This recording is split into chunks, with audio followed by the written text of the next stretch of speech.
Para todos. El Señor les bendiga, el Señor les guarde. Qué bueno estar aquí para continuar este viaje, literalmente un viaje que lleva Pablo y que en el capítulo 21, donde bien leímos todos allí, comienza, hermanos, lo que es el viaje de Pablo, o ya la parte final del viaje de Pablo hacia Jerusalén. Y vamos a ver ya la llegada de él a las puertas de Jerusalén. Hoy la enseñanza ha sido titulada Convicción. Ese es el título de la enseñanza para el día de hoy. Convicción. Y hoy estaremos hablando precisamente de eso, de la convicción. Cuando leyeron esos versículos, ese pasaje completo, los 16 versículos, lograron ver algo que les llamara la atención con relación a la convicción del apóstol Pablo. ¿Lograron ver algo? Por ejemplo, a él se le dice, si usted sube a Jerusalén, allá le esperan tormentas, azotes, cárceles, y él dice, no, yo voy para allá. Desciende un profeta llamado Agabo y le hace lo que ustedes leyeron, agarra el cinto, lo amarra y dice, así van a amarrar al dueño de este cinto. Pero él definitivamente dice, no, yo voy a seguir hacia Jerusalén. Y en ese pasaje de los 16 primeros versículos, en ese pasaje, logramos ver la convicción o un ejemplo de convicción que quiero que hoy sea como muy especial y muy retador para nosotros. La palabra convicción aparece en Hebreos capítulo 11, verso 1, en un versículo muy conocido para ustedes y para todos. ¿Cómo dice? Es pues la fe, la certeza de lo que se espera, ¿cierto? La convicción de lo que no se ve. Ahora, me llama la atención la manera como está compuesta esa palabra convicción. La palabra convicción que aparece allí en Hebreos 11.1 está compuesto por dos términos. El primer término se refiere, mis queridos, a presentar pruebas para certificar que algo es la verdad. A eso se refiere la primera parte de convicción. Se presentan pruebas para ratificar que algo es verdad. Y el segundo término del cual se forma la palabra convicción significa sencillamente acción. Significa sencillamente eso, acción. Entonces, cuando tenemos el término convicción, estamos hablando de una palabra que vincula el pensamiento, pero también vincula el actuar.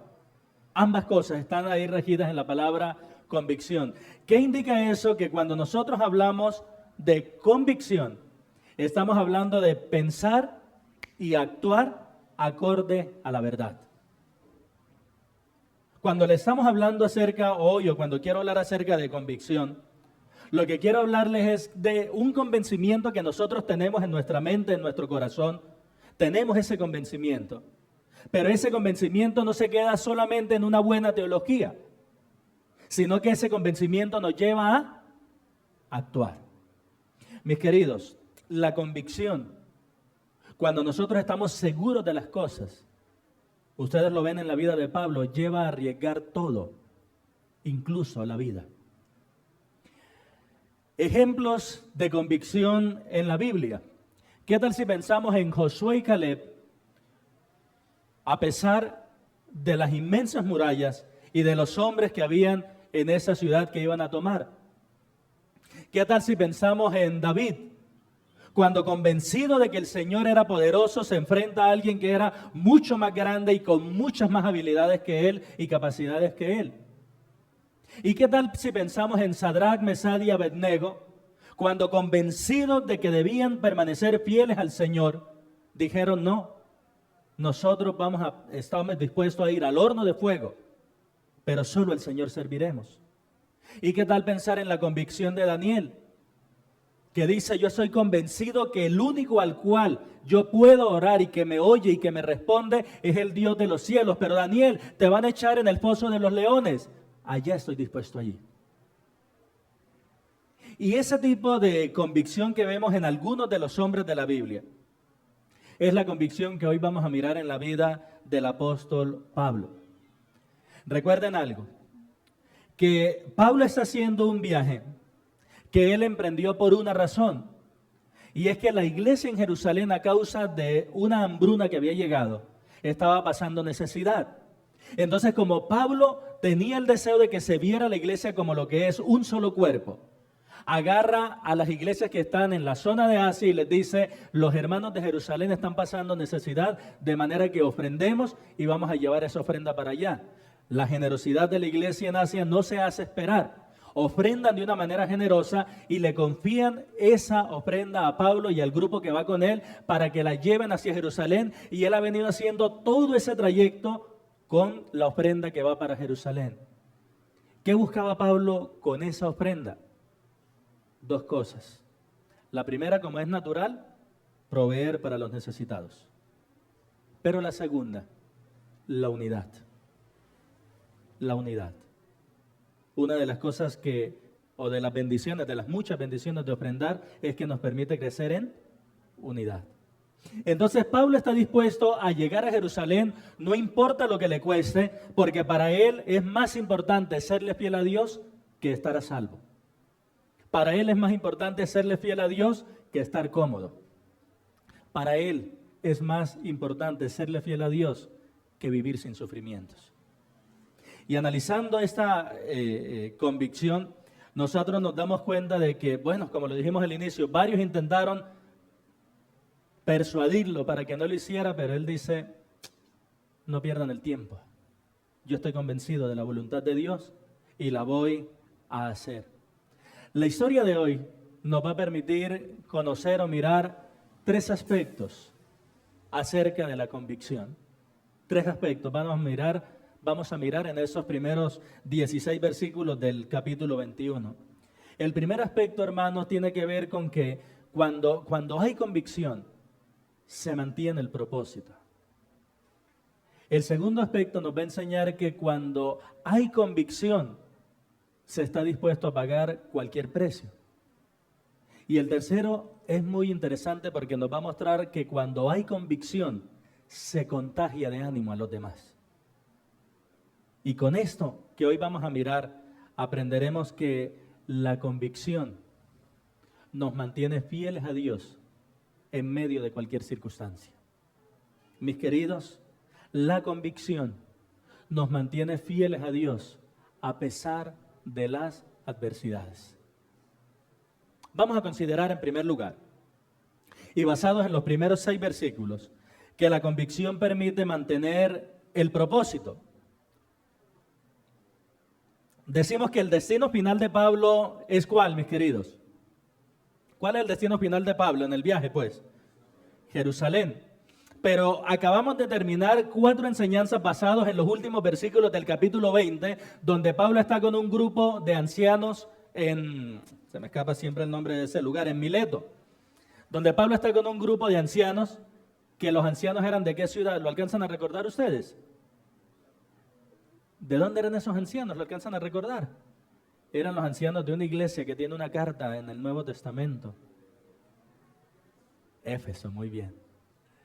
Y hermanos, a medida que estudiamos la carta o la despedida que tuvo Pablo con los ancianos de Éfeso, ¿ustedes lograron ver el amor que había entre ellos? ¿Lograron apreciarlo? Bueno, ¿por qué les digo eso? Miren ustedes el versículo 1, solamente la primera frase.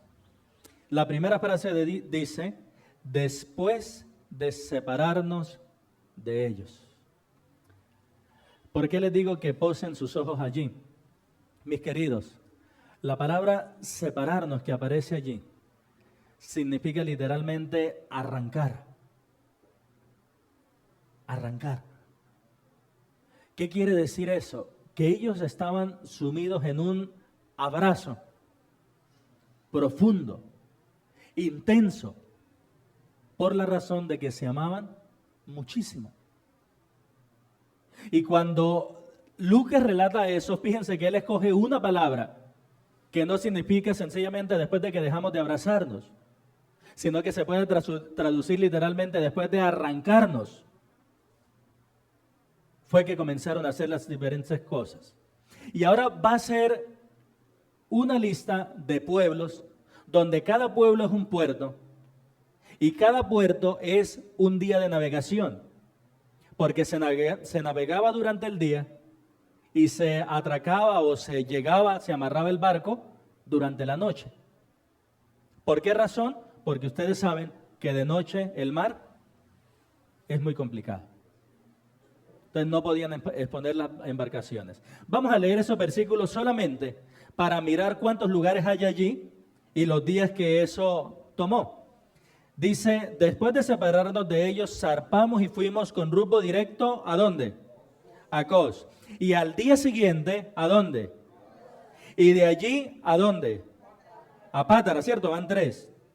Y hallando un barco que pasaba a Fenicia, ya hacen cambio de una embarcación para una embarcación bien grande que llevaba mercancía. Y hallando un barco que pasaba a Fenicia, nos embarcamos y zarpamos. Al avistar Chipre, que es una isla, dejándola a mano izquierda, navegamos a Siria y arribamos a Tiro, porque el barco había de descargar allí. Es decir, que el barco en el cual Pablo arrancó desde Pátara para llegar y hacer todo este recorrido era un barco mercantil. Era más grande, con capacidad para transportar materiales. ¿Y qué ocurría con estos barcos mercantiles? Cuando llegaban a su lugar, demoraban 7 días, demoraban una semana, mientras descargaban el material que tenían y subían el nuevo material para seguir el rumbo que ellos tenían trazado. Ahora, ¿qué hace Pablo durante esa semana? ¿Qué hace Pablo durante esos 7 días que le toca quedarse mientras descargan el barco en Tiro? ¿Qué hace Pablo? Versículo 4. Y hallados los discípulos, nos quedamos allí. ¿Cuánto?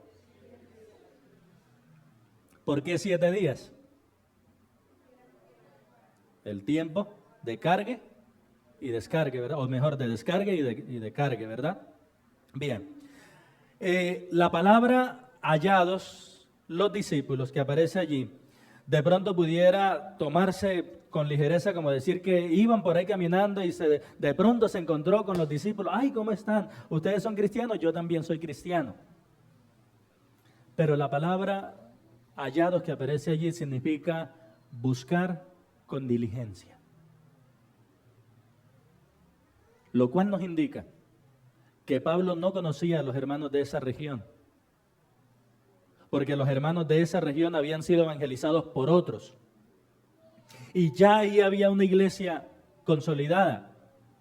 Pero seguramente él sí había escuchado, en Tiro hay cristianos. Y lo que él hace con diligencia es buscarlos.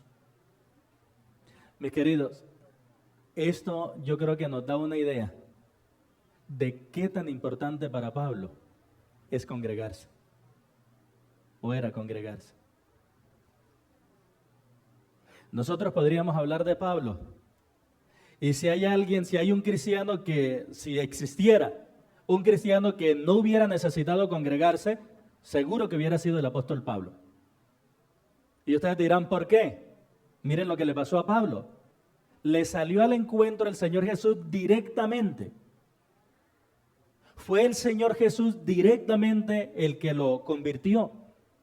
Fue el Señor Jesús directamente el que por años lo discipuló. Esto después de haber partido al cielo. Fue el Señor Jesús el que tomó a Pablo y lo llevó hasta el cielo. Y dice que le permitió ver cosas que no le dieron permiso de escribir. Fue el apóstol Pablo el que tenía una comunión directa con el Espíritu, de tal manera que si él decía voy por acá, él podía saber si el Espíritu le decía sí o no y obedecer a su voz. Pero aún, hermanos, alguien dotado de tantos privilegios como el apóstol Pablo sabía que congregarse es una necesidad.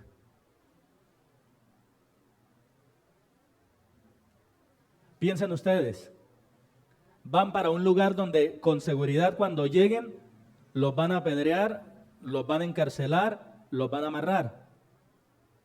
Pero tienen 7 días antes de llegar allá y están a orillas del mar, en la playa. no me digan que no pensarían, ¿sí o no que habría la tentación? Estamos en una playa, brisa, mar, cambiar esto por una cárcel. ¿Pero qué logra hacer eso? La convicción. La convicción hace que nosotros seamos fieles y que incluso elijamos el sufrimiento, si es lo que se requiere con tal de hacer la obra de Dios.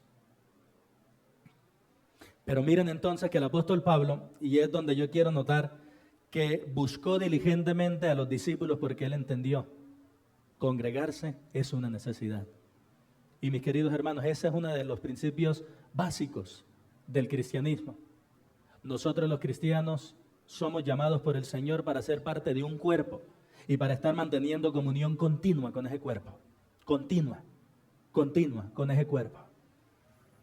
Por eso la importancia de visitarnos, por eso la importancia de asistir a las células, por eso la importancia de asistir a los cultos, por eso la importancia de aprovechar todos los espacios, porque congregarnos, hermanos, es una necesidad.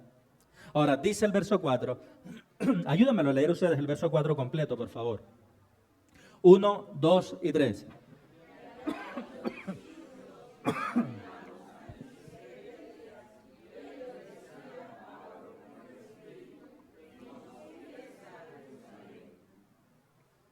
Pero estamos diciendo que la convicción nos permite mantener el propósito. Vean, cuando uno no está totalmente convencido de lo que va a hacer, cualquier otra persona puede cambiarle el pensamiento. ¿Me explico?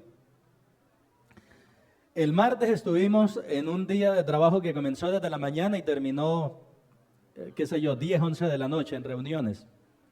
El problema de las reuniones, hermanos, es que a nosotros nos dan mucha comida. Y uno con mucha comida y todo el día sentado, ¿cierto? Entonces, amaneció el miércoles y dije, no voy a desayunar porque es que ayer yo comí muchísimo. Y entré a la cocina solamente por un café. Y me dijo la hermana de la cocina, pastor, ¿va a desayunar? No, hermana, muchas gracias, regáleme un café sin azúcar nada más, por favor. Pastor, tome el café sin azúcar. Pero, ¿cómo se va a quedar sin el desayunito? Y estaba el auxiliar, pastor, ¿se va a quedar usted aguantando hambre? Y llega otra de las hermanas, pastor, cómase alguito. Me hicieron sentar y desayunar. Qué poca fuerza de voluntad, ¿no? Ahora, ¿por qué les digo yo esto, hermanos? Miren lo que ocurrió con Pablo. Sigan leyendo el versículo. Él se quedó y estuvo una semana. Pero ¿qué ocurrió? Le dijeron al final del versículo, por el Espíritu, ve a Pablo, no suba. Pero ¿qué ocurre? ¿Qué nos dice el siguiente versículo que ocurrió 7 días después? Léanlo ustedes, por favor. 1, 2 y 3.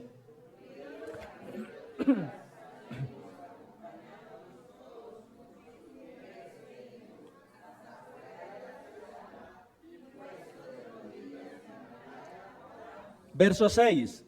Y abrazándonos los unos a los otros, subimos al barco y ellos se volvieron a sus casas. ¿Intentaron persuadir a Pablo? ¿Lo lograron? ¿Por qué razón? Muy bien, por esa razón. Porque estaba convencido. Porque la convicción permite mantener el propósito. Mis queridos hermanos, en pocas palabras, la persona dudosa siempre va a encontrar excusas, pero la persona convencida siempre encontrará oportunidades. Miren que cuando no queremos hacer algo, la excusa está. El tiempo, el costo, el esfuerzo, la excusa está. Y el asunto es que externamente y aparentemente, si nosotros presentamos la excusa, pues va a ser válida, ¿cómo no? Tiene una excusa. Pero lo importante, hermanos, más allá de cualquier cosa es que analicemos si nosotros estamos convencidos de que servir al Señor vale la pena. Porque cuando estemos convencidos que servir al Señor vale la pena, mantendremos el propósito para terminar aquella tarea que el Señor nos encomendó. En una frase, para concluir este primer punto, hermanos, un creyente con convicción lleva a cabo la tarea que el Señor le encomienda. Un creyente con convicción lleva a cabo la tarea que el Señor le encomienda. Por eso la convicción, hermanos, llega y resulta ser más importante que la habilidad. Porque una persona que tenga habilidad pero no esté convencida puede tomar cualquier otro rumbo y no hacer aquello para lo que fue llamada. Pero una persona que tenga un convencimiento profundo de servir al Señor siempre encontrará la manera para hacerlo y cada día de mejor manera y más ampliamente. Mis queridos, un creyente con convicción lleva a cabo la tarea que el Señor le encomienda. Y yo deseo que esa convicción esté en ustedes, porque de esa manera se mantendrán fieles a todo lo que el Señor les llame. Amén. Bien, mis queridos. Habiendo visto en primer lugar que la convicción permite mantener el propósito, quiero decirles que en segundo lugar hay un principio en los versos 7 al 14 que nos enseñan que la convicción permite pagar cualquier precio. ¿Por qué es importante la convicción? Porque permite pagar cualquier precio. Y eso, hermano, en cualquier ámbito. Eso en cualquier ámbito. El estudiante, si está convencido que lo que estudia es lo que él quiere y eso es lo que él anhela, él estará dispuesto a pagar el precio de trasnochos, del semestre, de materiales, de cualquier cosa. ¿Sí o no? Y el trabajador, si está convencido que su esfuerzo va a obtener, o de su esfuerzo se va a obtener un resultado que vale la pena, él estará igualmente dispuesto a aguantarse el sol, a aguantarse la lluvia del aguacero, a aguantarse el trasnocho, incluso aguantar hambre si no puede, o comer en el horario determinado para cumplir la función que tiene. ¿Sí o no, hermanos? De la misma manera nosotros los cristianos, si tenemos la convicción que servir al Señor es lo mejor, estaremos dispuestos a pagar cualquier precio. Cualquier. Verso 7, por favor. ¿Cuál es el precio que tuvo que pagar el apóstol Pablo? Versículo 7. Y nosotros completamos la navegación saliendo de Tiro. Recuerdan que el barco había estado en Tiro. Y arribando a Tolemaida. Y habiendo saludado a los hermanos, ¿qué hizo Pablo cuando llegó a Tolemaida? Nuevamente, buscando congregarse. Nuevamente. Y habiendo saludado a los hermanos, nos quedamos con ellos un día. Al otro día, saliendo Pablo y los que con él estábamos, fuimos a Cesarea. Y esta Cesarea, hermanos, es el puerto marítimo de Jerusalén. Y era la sede del gobierno de Judea. Allá era donde radicaba el poder, o era el sitio, el lugar de mando de Poncio Pilato, muy conocido por todos, ¿verdad? Allí estaba, en Cesarea. Ahora, a partir de aquí, comienza a darse algo que yo no quiero que le hagamos una lectura superficial, sino que observemos un poco. Porque nos comienza a hablar de un personaje que se llama ¿cómo? Felipe. Y al analizar lo que ocurre en Felipe y Pablo, vamos a notar, hermanos, una muestra de la transformación profunda que se logra por el Evangelio. Miren lo que dice de Felipe. Y entrando en casa de Felipe el evangelista, que era uno de los 7, posamos con él. Este tenía 4 hijas doncellas que profetizaban, y permaneciendo nosotros allí algunos días, descendió de Judea un profeta llamado Agabo. Vamos a hacer un alto y vamos a considerar algo de la vida de Felipe. Ahí se nos da una frase explicando quién era Felipe. Muy bien, que era uno de los 7. Pregunto, ¿de cuáles 7? Muy bien, de los 7 varones que fueron elegidos para servir, allá en Hechos capítulo 6. De esos 7 varones, la Biblia, da el nombre de los 7, pero la Biblia hace mucho énfasis en Felipe y también en otro. ¿Quién recuerda ese otro que la Biblia también le dedica un capítulo completo? Esteban. Muy bien. Es decir, ¿se conocían Esteban y Felipe? Sí, muy bien. Pero a Esteban le ocurrió algo.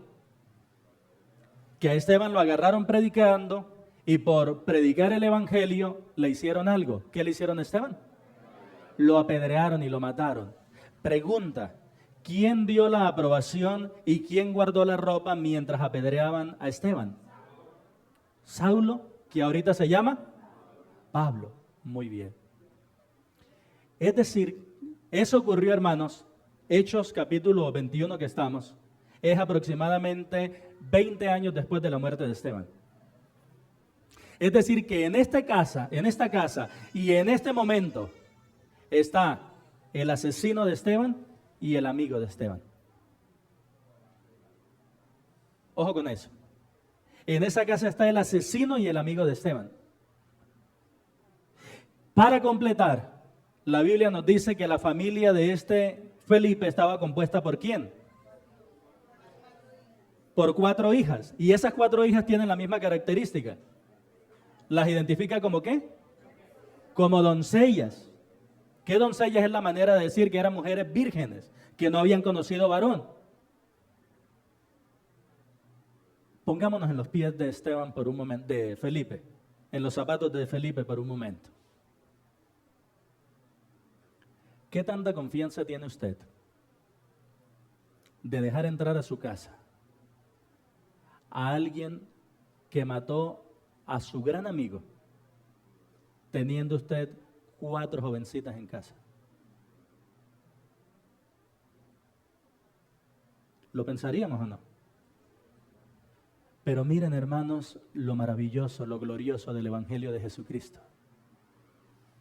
El Evangelio de Jesucristo transforma los corazones desde lo más profundo. De tal manera que ese Felipe no guardara rencores hacia Pablo. Y de tal manera que ese Pablo ya no fuera alguien que se deleitara en matar, sino alguien que se deleitaba en dar la vida por los demás. ¿Notamos la transformación del Evangelio? Hermanos, por esa razón es que nosotros los creyentes no tenemos ninguna excusa valedera para guardarle rencor a nadie.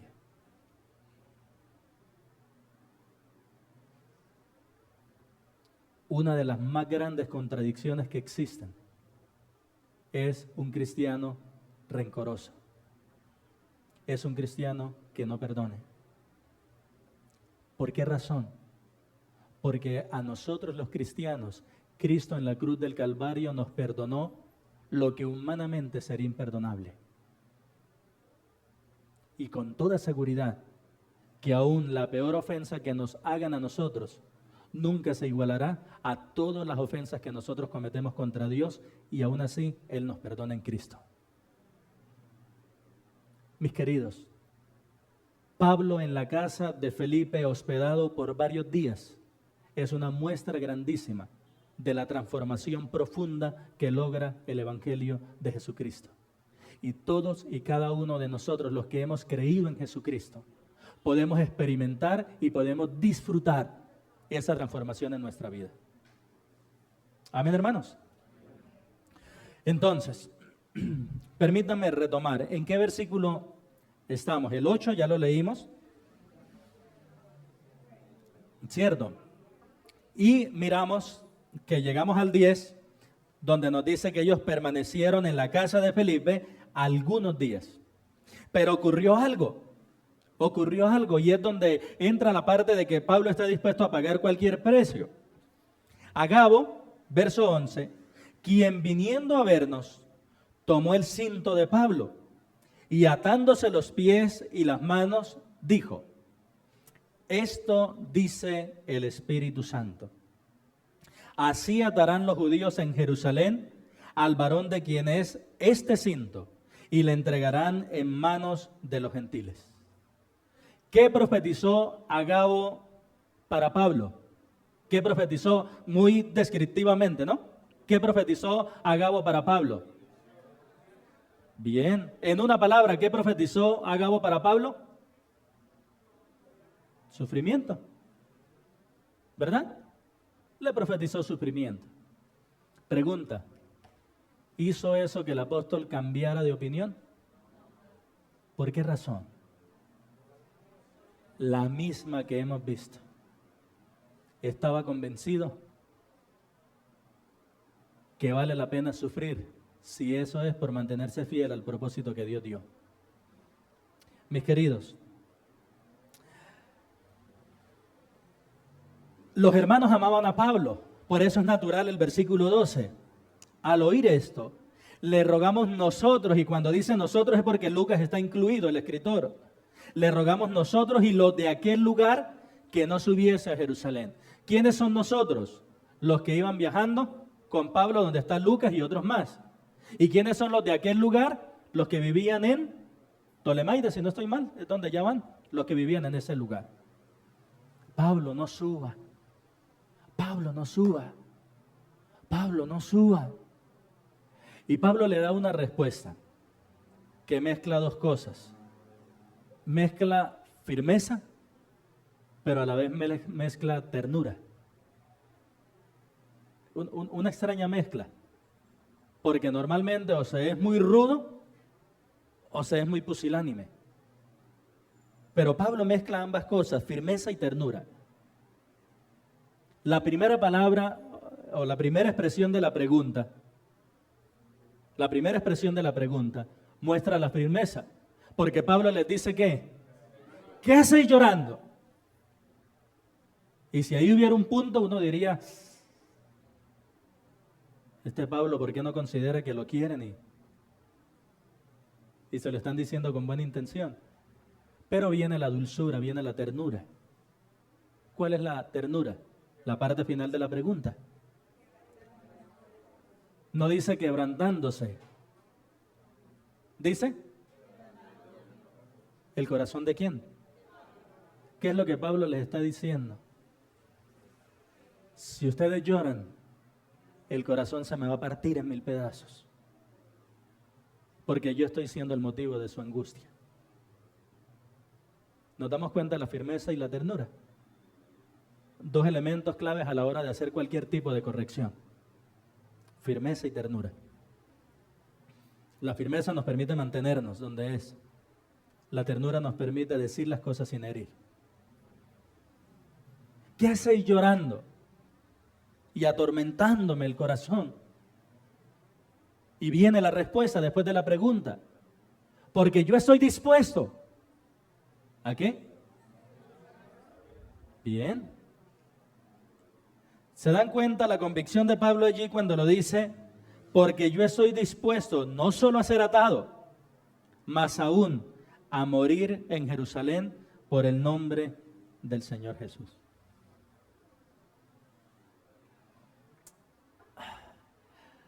Los hermanos que despidieron a Pablo anteriormente fallaron en su intento de que no fuera a Jerusalén.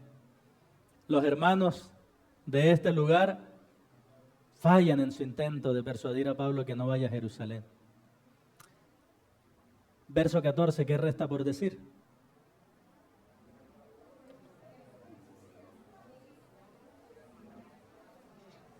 ¿Qué resta por decir ya que no le pudimos persuadir? Hágase la voluntad del Señor. Y hermanos, esta no es una expresión de resignación fatalista. Esta es una expresión de confianza profunda en la soberanía de Dios. Esta es una expresión que está diciendo, aunque nosotros no entendemos, y aunque le va a causar mucho dolor a Pablo, que se haga la voluntad del Señor.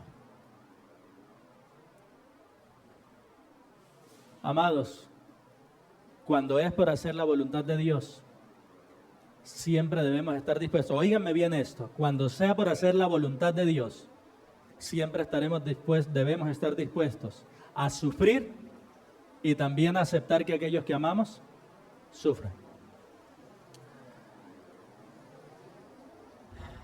Yo les quiero preguntar algo. Estamos mirando esta parte que nos dice que la convicción permite pagar cualquier precio.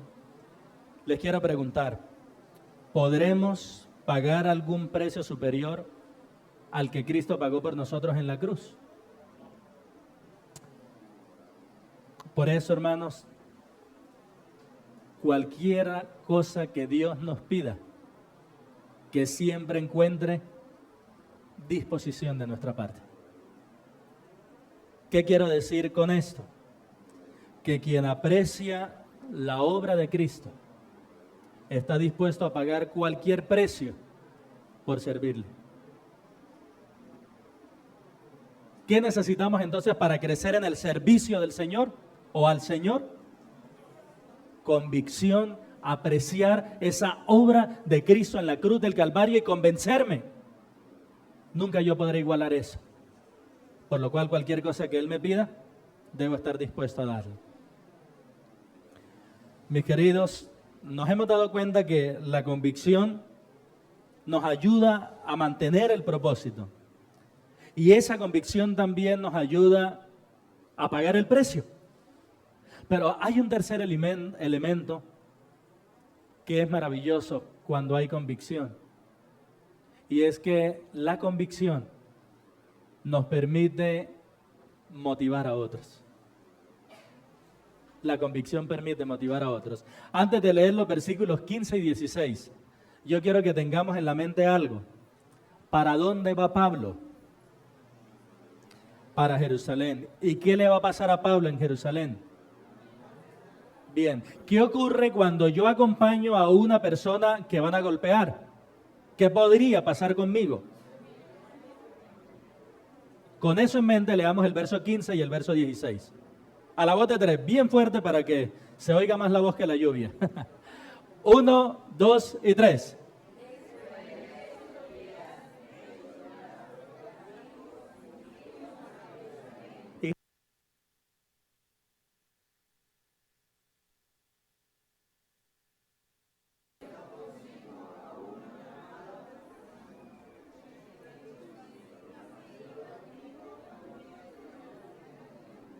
Muy bien.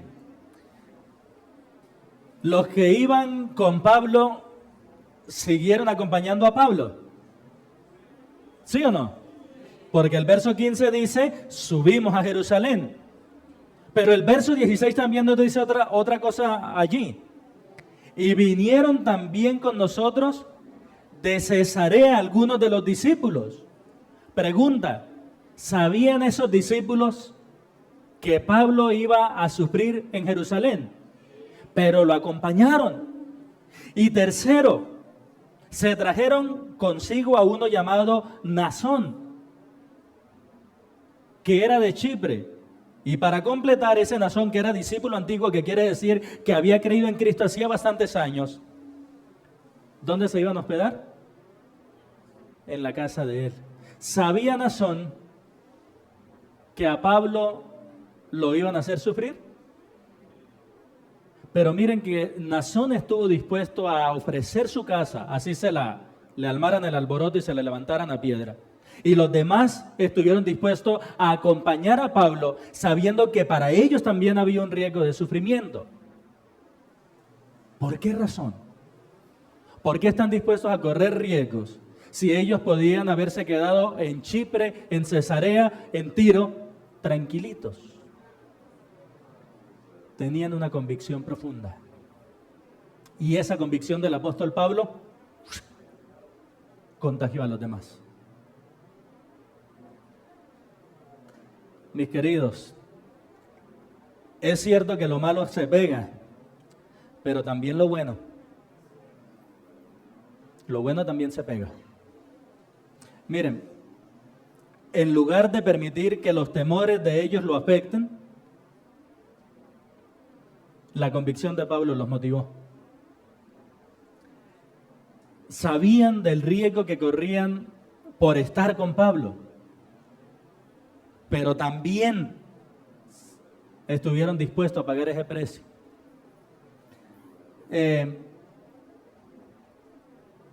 ¿Quiénes recuerdan la historia de cuando Gedeón fue y venció a los enemigos? ¿Sí recuerdan la historia? ¿Quiénes recuerdan la historia o la parte de la historia cuando el Señor le dice, tú tienes muchos soldados, tienes que quitar soldados? Y el primer filtro para quitar soldados es, pregunte quién tiene miedo. Y el que tenga miedo, ¿por qué era importante que quitara a los soldados que tuvieran miedo? Se iba a contagiar en los demás. Pero dense cuenta de que luego que pasa todo el filtro y se queda Gedeón con 300, si no estoy mal, es 300 que queda, sí, parece la película de Esparta, pero es así, 300. Luego de que se queda Gedeón con 300, hay un grito que ellos lanzan. Gedeón les da esta señal, dice, rompan las lámparas que tienen. Y cuando rompan las lámparas que tienen, van a gritar, por Jehová y por Gedeón. Y así como había peligro de que la cobardía se contagiara, también ellos experimentaron algo, que el ánimo se contagió. Hermanos, si hay una persona en este planeta Tierra que puede ser optimista, que puede tener un buen ánimo, es el cristiano. Es decir, nosotros debemos ser optimistas cualquiera sea la situación, hermanos. Porque cualquiera sea la situación, todo lo puedo en Cristo que me fortalece. Porque cualquiera sea la situación, más gracias sean dadas a Dios, el cual nos da la victoria y en Cristo y siempre nos lleva de triunfo en triunfo. El cristiano puede ser el más optimista en medio de cualquier situación porque Él nos ha hecho en Cristo más que vencedores. O sea, yo lo digo en broma, hermanos, que eso debemos desarrollar un positivismo y una actitud de ánimo tal como la que se cayó de un edificio de 20 pisos y cuando iba por el piso número 10 le gritaron de la ventana, ¿y cómo va? Y dijo, por ahora todo bien. Es decir, mirar con optimismo, mirar con ánimo las situaciones. Y aquí hay una situación muy compleja. Van a agarrar a alguien muy amado y al líder predominante de la iglesia y le van a dar duro. Pero contrario a que eso diezmara a la iglesia, la convicción que tenía Pablo los contagió y los llenó de ánimo. ¿Qué significa eso, mis queridos? Que la convicción transmite ánimo a los demás. La convicción transmite ánimo a los demás. Yo no sé si ustedes han tenido esa experiencia de cuando les ha tocado hacer una actividad con alguien pesimista que se queja y luego les toca hacer esa misma actividad pero con alguien de buen ánimo. ¿Les ha tocado experimentar eso? ¿Logran percibir alguna diferencia? Así en la vida cristiana, hermanos. Así en la vida cristiana. Vean, hace un tiempo yo estaba soltero todavía y necesitaba reunir en esa época alrededor de 2 millones para pagar. Y alguien me regaló, para pagar esos 2 millones, me regaló 5,000 pesos. Y la persona que me los dio estaba como con pena. ¿Pero qué son 5,000 pesos? Y yo le dije, eso indica que ya no necesito 2 millones. Ya necesito 1,995,000 y eso es menos. Para saber que al final el Señor siempre provee. ¿Sí vamos, hermanos? Entonces, esa convicción de Pablo les contagió a los hermanos de la iglesia de un profundo ánimo. Mis queridos, miren las 3 cosas que nos permite la convicción. Nos permite mantener el propósito. Nos permite estar dispuestos a pagar el precio. Y nos permite, mis queridos, motivar a los demás. Por eso, el sufrimiento que podría ser motivo de desánimo en esa iglesia naciente fue una herramienta, fue un instrumento de Dios para afianzar aún más a los creyentes en que vale la pena sufrir por el Señor, en que vale la pena serle fiel al Señor, cualquiera que sea la situación. Y esa, mi querido, es la enseñanza de estos 16 versículos. Que la convicción nos mantiene fieles a Dios a pesar de las adversidades. Dios no ha prometido librar al creyente de adversidades. Dios le ha prometido al creyente estar con Él en medio de las adversidades. Por eso el Señor no dice, tú no pasarás por las aguas, sino le dice, cuando pases por las aguas, yo estaré contigo. El Señor no le promete que no va a pasar por el valle de sombra de muerte, sino que cuando pase por allí no temeré mal alguno porque tú estarás conmigo. Mi querido, si nosotros estamos convencidos de la presencia del Señor en nuestra vida, nos mantendremos fieles al Señor a pesar de las adversidades. ¿Son extrañas a nosotros las adversidades, los problemas, los sufrimientos, el dolor? ¿Es extraño para la experiencia humana? En el mundo tendréis aflicción, pero confiad. Mis queridos, cuando el Espíritu Santo advierte que algo traerá dificultades, óiganme bien esto, cuando el Espíritu Santo advierte que algo traerá dificultades, no indica necesariamente que Él esté diciendo que debemos evitarlo. Hay muchas oportunidades donde el Señor nos dice con claridad en su palabra, esto te va a traer problemas, pero aunque trae problemas, hay que hacerlo.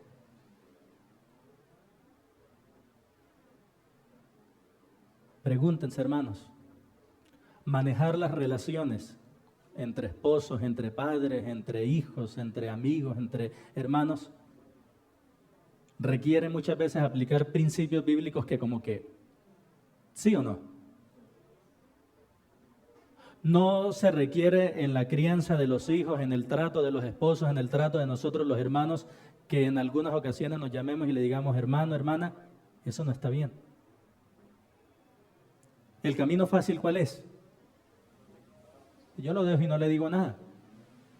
Pero el Señor nos muestra que si hacemos la voluntad de Él, vamos a sufrir, porque no sabemos qué respuesta vamos a obtener. Pero aún así, debemos estar dispuestos a pagar ese precio. Por eso les digo que cuando el Espíritu Santo muestra que algo traerá sufrimiento, no necesariamente nos está diciendo que dejemos de hacerlo. Seguramente nos está diciendo que nos preparemos para ese sufrimiento que va a venir. La crianza de los hijos considero yo que es una de las cosas más demandantes que hay. Porque cuando el Señor nos confía un hijo, nos está confiando moldear una vida. La más fácil sería que haga lo que quiera. Pero hacerlo a la manera de Dios va a traer muchas complicaciones. Y aún así tenemos que hacerlo. Amados, hacer la voluntad de Dios trae dificultades, pero aún así hay que obedecerla. Todo aquel que quiera vivir piadosamente en Cristo Jesús padecerá persecución, dice el Señor. Mira, está convencido de la voluntad de Dios en tu vida para que tú estés dispuesto a enfrentar las adversidades. A nadie le gusta el sufrimiento, ¿o a quién le gusta sufrir? A nadie le gusta el sufrimiento, pero un discípulo fiel, sobre todas las cosas, lo que desea es agradar a Dios. Mira, que tu deseo de agradar a Dios opaque tu deseo de comodidad.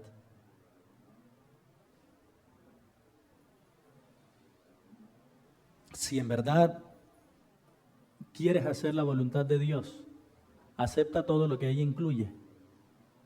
Allí está el dolor. Muchas personas sostienen un cristianismo nominal. Cuando digo nominal quiere decir que nada más se rotulan, yo soy cristiano, pero sin una vida comprometida con el Señor. Y ese es un engaño muy grande, porque ese tipo de cristianismo a nadie va a salvar. Mira, en el Antiguo Testamento coloqué un versículo de Isaías 29:13. El Señor denuncia la falsedad y la necedad de hacer eso. En Isaías capítulo 29, verso 13 dice el Señor, este pueblo se acerca a mí con su boca y con sus labios me honra, pero su corazón está. Eso es lo que llamaríamos un cristianismo nominal. Yo creo en Dios, pero el corazón Entonces la boca cerca y el corazón. ¿Será que eso es un mensaje únicamente del Antiguo Testamento? Miremos el Nuevo.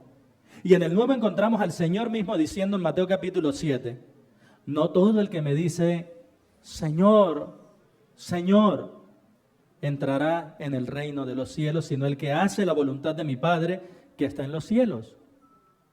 Oye esto, muchos me dirán en aquel día, Señor, Señor, ¿no profetizamos en tu nombre? Y en tu nombre echamos fuera demonios, y en tu nombre hicimos muchos milagros. Y oigan estas palabras. Y entonces les declararé, nunca os conocí. Apartaos de mí, hacedores de maldad. Por eso, mi querido, date cuenta que hay afirmaciones sin convicción. Y es lo que yo quiero que tú tengas en cuenta. De que tú revises tu corazón y sepas si tienes la convicción correcta, porque únicamente la fe en Jesucristo te puede salvar. Y esa fe en Jesucristo va a producir fruto en tu vida. Esa fe en Jesucristo no te va a dejar igual. Esa fe en Jesucristo te va a transformar. Porque si la fe en Jesucristo no transformara al pecador, ¿para qué creer en Cristo? Si la vida del pecador es una vida miserable. ¿O por qué crees que después de tanta vida, de tanta locura, de tanto desenfreno, tienen que recurrir al psicólogo, al psiquiatra y terminan muchos de ellos en el suicidio? Porque aunque griten, hagan fiesta, se rían, suban fotos, hagan alardes, la vida del pecador es miserable. Pero contrario a eso, la vida del que cree en Cristo es dichosa. No porque no tenga adversidades, sino porque goza de la presencia del Señor todos los días de su vida.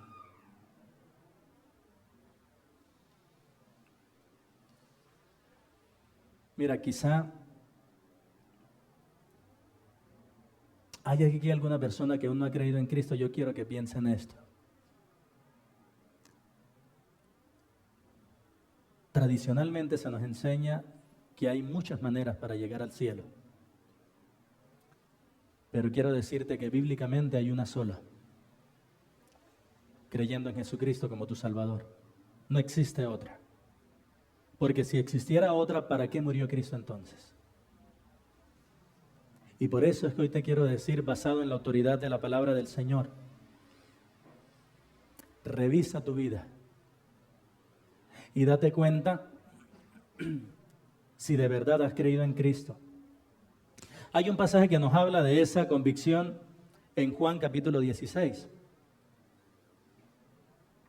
Mira la obra de convicción que hace el Espíritu Santo. Hablando del Espíritu Santo, dice Juan 16, 8 y 9, y cuando Él venga, es decir, el Espíritu Santo, cuando Él venga, convencerá al mundo de pecado. Y hace la claridad de pecado, ¿por cuánto? No creen en mí. Mis queridos, o mi querida, si tú estás sin Cristo hoy, déjame decirte que tú necesitas aceptar ese testimonio que te está dando el Espíritu Santo, el cual te testifica que tú eres pecador. Acepta que tú eres pecador.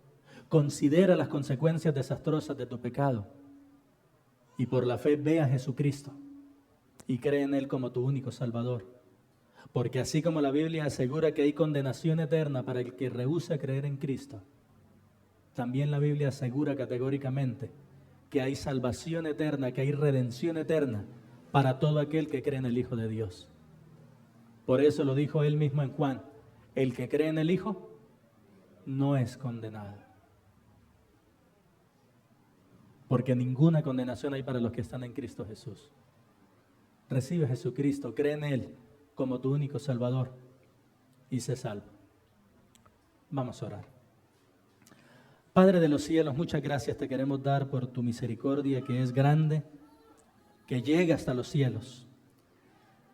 Y porque en esa misericordia tú nos das a nosotros el convencimiento de que servirte a ti es lo mejor. Hoy, Dios de los cielos, oramos agradeciéndote, porque en ti, mi Señor, hay redención, hay salvación. Y porque con toda seguridad, Padre, que nosotros podemos estar convencidos que servirte a ti vale la pena y es lo mejor que podemos hacer con nuestra vida. En Cristo Jesús te rogamos que nos ayudes a mantenernos fieles a ti a pesar de las adversidades, porque tú lo mereces, porque tu Hijo Jesucristo pagó el precio y porque tu Espíritu Santo nos ha sellado. En Cristo Jesús nuestro Señor y Salvador. Amén y amén. Bien, mis queridos. Bueno, les tengo una sorpresa para hoy. A los hermanos que se conectaron, que el Señor les bendiga, que el Señor les guarde. Un abrazo fuerte para ustedes.